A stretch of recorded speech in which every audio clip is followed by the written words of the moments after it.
The knock came just after midnight, the kind of knock that doesn't belong to neighbors or friends. It was sharp, uneven, rushed, like someone afraid their hand might be caught at the door. I froze on the couch, the glow of the muted television washing the room in pale blue. The storm outside had been building all evening, rain sliding down the windows in thin, nervous fingers, wind pressing against the house as if testing it. No one ever came this late.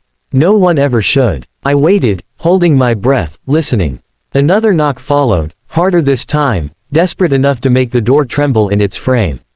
I stood slowly, every instinct telling me to stay put. The old floorboards creaked under my feet as I crossed the room. Through the peephole, I saw only darkness at first. Then lightning flashed, and her face appeared. She looked young, early 20s at most, but fear had carved lines into her expression that didn't belong to her age. Her hair was soaked, plastered to her cheeks and neck. Her clothes hung off her as if she'd been running for miles, which, judging by the way her chest heaved, she probably had. When her eyes lifted and met the peephole, my stomach tightened. They weren't just scared. They were burning. I cracked the door an inch, keeping the chain on. Yes. My voice sounded smaller than I meant it to. Her eyes locked onto mine through the gap. She swallowed, breath shaking. If you shelter me, she whispered, they'll kill us both. Thunder rolled overhead, swallowing the last word. For a moment, I thought I'd misheard her.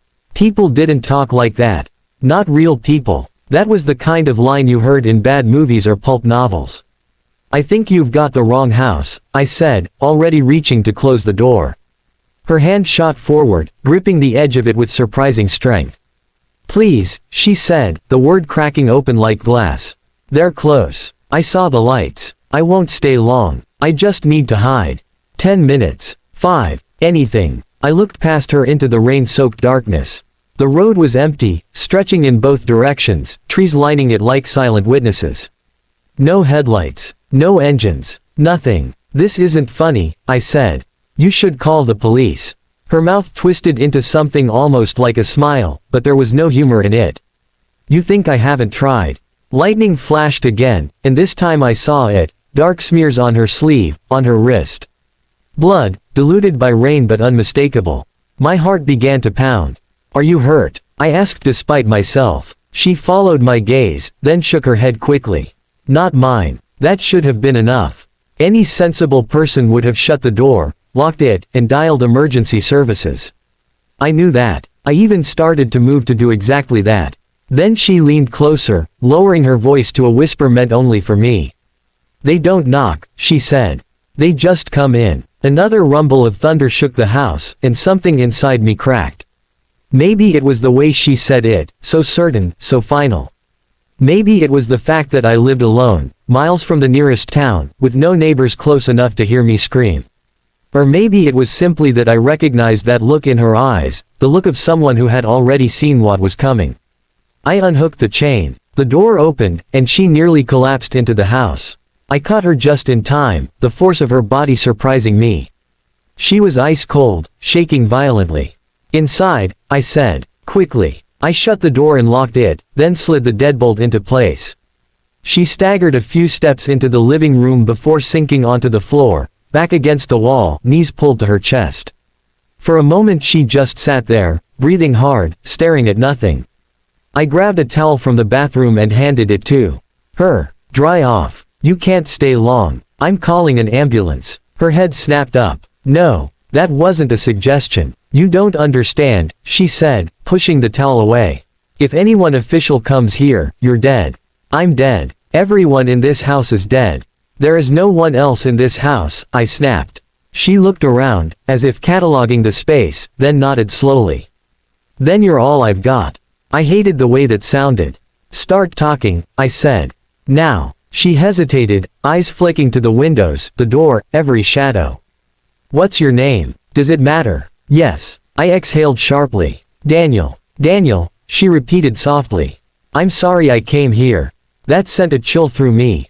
What's your name? Lena. Another flash of lightning illuminated her face, and this time I noticed the bruise forming along her jaw, yellowed at the edges like it wasn't fresh. There were others too, faint but deliberate. Hand-shaped. Who are they? I asked. She closed her eyes. The people I ran from. That's not an answer. They don't use names, she said. Not real ones. They move things. People. Money. Secrets. When someone stops being useful, they disappear. And you were useful. I was, she said. Until I wasn't. A sound outside made us both flinch. A distant engine, maybe, or just the wind pushing branches against each other. Lena's fingers dug into the carpet. They're going to check the houses along the road, she said. They always do. Always. I repeated. How many times has this happened? Her eyes met mine. Too many. I walked to the window and peeked through the curtain. The road was still empty, rain blurring the view. You could be lying, I said. You could be setting me up. I could be, she agreed. But if I were, I wouldn't have warned you. That's exactly what someone setting me up would say. A ghost of a smile crossed her lips. Fair. I rubbed my temples, trying to think. This wasn't my life. An hour ago, my biggest problem had been deciding whether to answer the door at all. Now there was a bleeding stranger on my floor talking about nameless killers. Why me? I asked. She looked down at her hands. Because your house was the only one with a light on. The honesty of that hit harder than any dramatic explanation could have.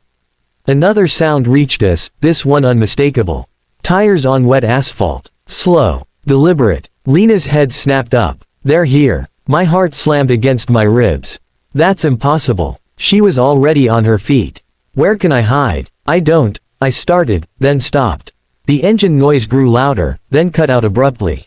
Silence followed, heavy and suffocating. Daniel, she whispered, please. I grabbed her arm and pulled her toward the back of the house. Basement, I said. It's unfinished, but. A door slammed outside. Lena yanked her arm free. No basement, she said sharply. They'll check it first. How do you know that? Because that's what I would do. The implication settled between us like smoke. Footsteps crunched on gravel outside. Slow. Unhurried. Whoever it was, they weren't afraid of being seen. Closet, I said, pointing toward the hallway. Behind the water heater. It's small. She hesitated only a second, then nodded and slipped away, disappearing into the narrow space just as a knock echoed through the house. Not sharp. Not desperate. Polite. I stood frozen in the living room, every nerve screaming at me not to answer. The knock came again, patient, almost friendly. Daniel, a man's voice called from the other side of the door. We know you're home. My blood turned to ice. I hadn't told Lena my name until after I let her in. I took a step back, heart racing. You've got the wrong house, I said, hating how weak it sounded. There was a pause, then a chuckle. No, I don't think so. Something brushed against the side of the house, followed by a soft tap at the window. Another voice joined in, female this time. We're just looking for a girl. She's sick, confused. We want to help her. The lies were too smooth, too rehearsed. I haven't seen anyone, I said. The man sighed. Daniel, you seem like a reasonable person. Let's not make this unpleasant. Behind me, somewhere in the house, there was the faintest sound, a breath drawn too quickly. The man's tone shifted, the friendliness dropping away like a mask. Last chance. I didn't answer. The lock on the door clicked, turning on its own. And in that moment, as the handle began to move, I understood that whatever Lena had brought with her, it wasn't just danger. It was war. And I had already chosen a side.